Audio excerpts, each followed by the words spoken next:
It's 11:47 at night, and your thumb is hovering over send. You type the whole thing, everything you've been holding back. And right now, every single word of it feels true, righteous, even. You have never been this sure of anything in your life. Send it, and you can't take it back. Here's what nobody tells you about that exact moment. The certainty you're feeling right now, it isn't clarity, it's the anger. And anger lies to you in the most convincing way a feeling possibly can, by making you feel like you're finally seeing straight. Because this is the thing that makes anger different from every other bad mood you get. When you're sad, or scared, or anxious, you feel unsure, careful, small. But anger does the exact opposite. It makes you feel certain, powerful, right. And that's not a side effect. That's the whole trap. Anger is the one emotion that counterfeits clarity.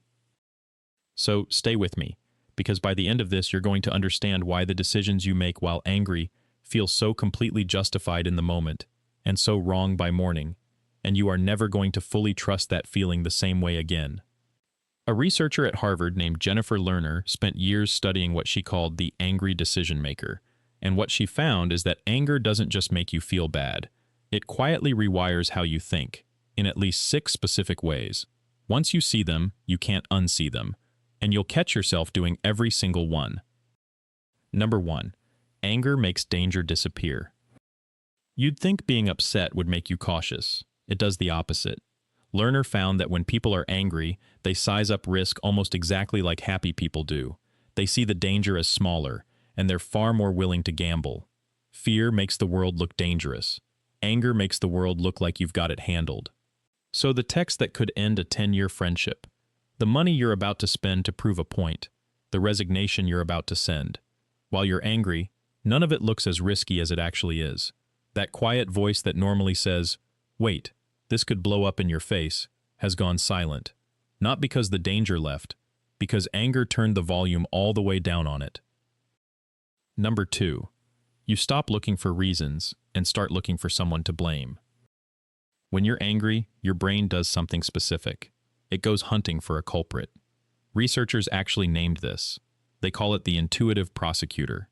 A sad person asks, "What went wrong?" An angry person asks, "Who did this to me?" So you stop seeing situations, traffic, bad luck, an honest mistake, a bad day, and you start seeing villains. And here's the part that ruins decisions. Once you've cast someone as the villain, you don't want an explanation from them anymore. You want them to pay. That's why so many angry decisions are really just punishments in disguise. You're not solving the problem. You're sentencing someone, and half the time, they didn't even do what you've already convicted them of. Number 3. Your brain quietly switches to shortcuts. Big decisions are supposed to get your slow, careful thinking, the part of you that weighs things, checks the details, considers the other side. Anger shuts that part down. Why? Because anger comes wrapped in a feeling of certainty.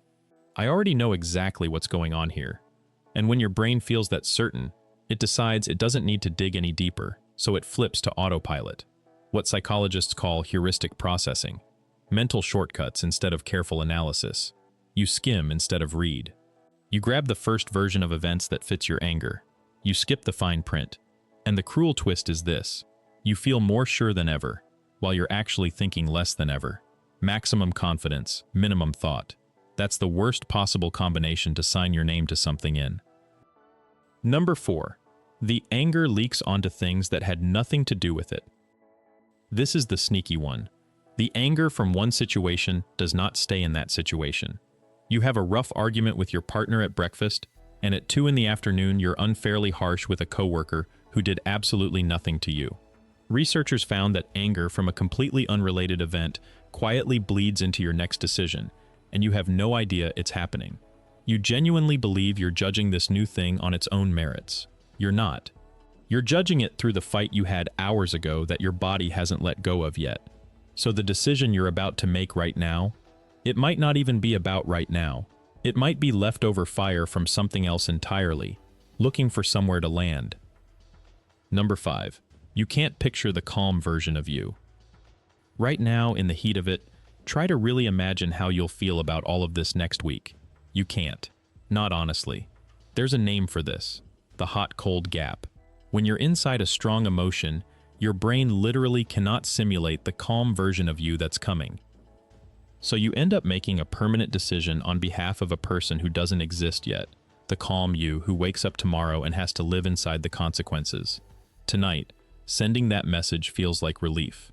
Tomorrow, it's just gone and unfixable, and you can barely remember why it felt so urgent.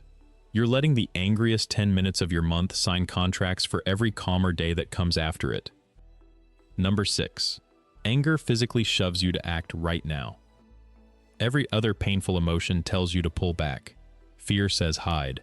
Sadness says withdraw, go quiet, get small. Anger is the only one that shoves you forward. It is built, all the way down in your biology, to make you move toward the thing. Confront it, fix it, settle it, immediately. That's where that unbearable itch comes from.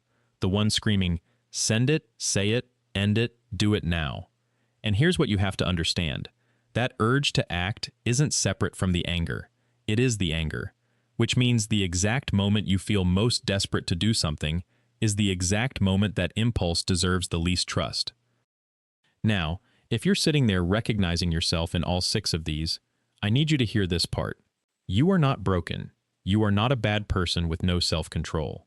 This is chemistry, not character.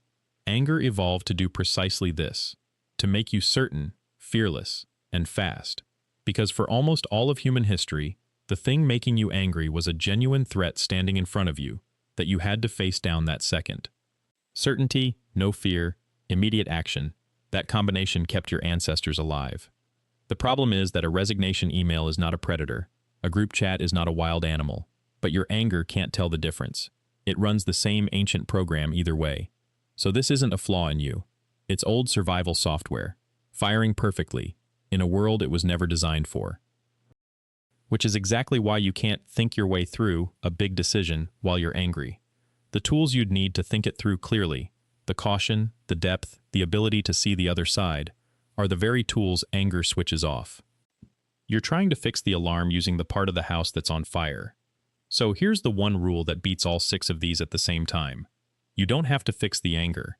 You just have to refuse to decide while it's the one driving. 3 moves. First, name it. Out loud, or just in your head. I'm angry right now, so my judgment is not clear. It sounds far too simple to do anything. But naming a feeling actually quiets the alarm going off in your brain. There's real brain imaging behind this. The second you put the feeling into words, a little bit of control quietly comes back to you. Second, delay it. Whatever you were about to send, move it to drafts. Whatever you were about to decide, give it until morning. This is the whole game because anger cannot survive time. Wait it out, and the certainty fades, the world stops looking like you've got it handled, and the real decision is still sitting right there, waiting for a calmer you to make it. Third, if you can manage it, crack the case. Before you act, ask yourself one question. Is there any version of this where the other person isn't the villain? You don't even have to believe it. Just asking the question loosens the prosecutor's grip enough for one honest thought to get through. Because the trap was never that anger clouds your judgment. If it felt cloudy, you'd catch it. You'd slow down. The trap is that anger feels like the clearest, sharpest, most certain you have ever been. So the calmest, strongest, most in-control thing you can possibly do is this. Feel that certainty rising. Recognize exactly what it is, and refuse to move.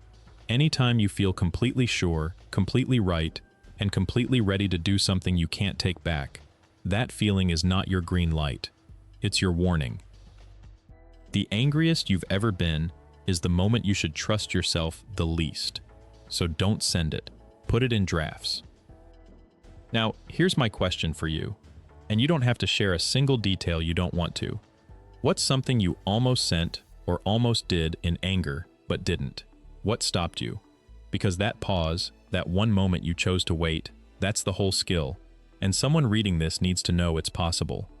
And if you have made a call in anger you'd take back, no story required, just a yep in the comments so the rest of us know we're not the only ones. And if this made you see that feeling a little differently, subscribe, and I'll see you in the next one.